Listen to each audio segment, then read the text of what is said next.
Mohon perhatian disampaikan dengan hormat kepada seluruh tamu undangan yang telah berhadir di lokasi pembukaan Musabaqah Tunas Ramadan dan seluruh peserta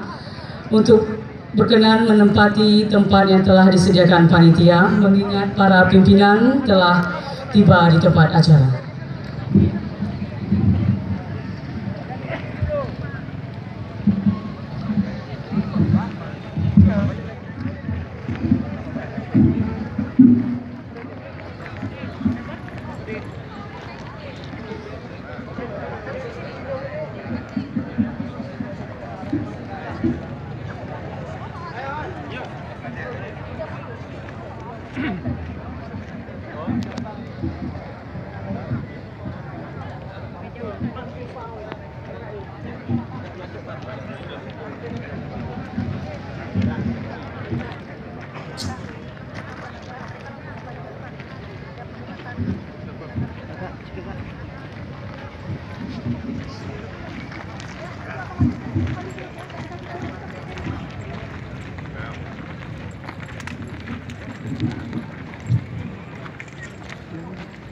Selamat datang Wakil Gubernur Aceh beserta seluruh rombongan di Taman Pala Indah Tapak Tuan, Kabupaten Aceh Selatan, tempat diselenggarakannya pembukaan Musabaqah Tunas Ramadan Gerakan Pramuka Khawatir Daerah Aceh tahun 2017 Masehi 1438 Hijriah.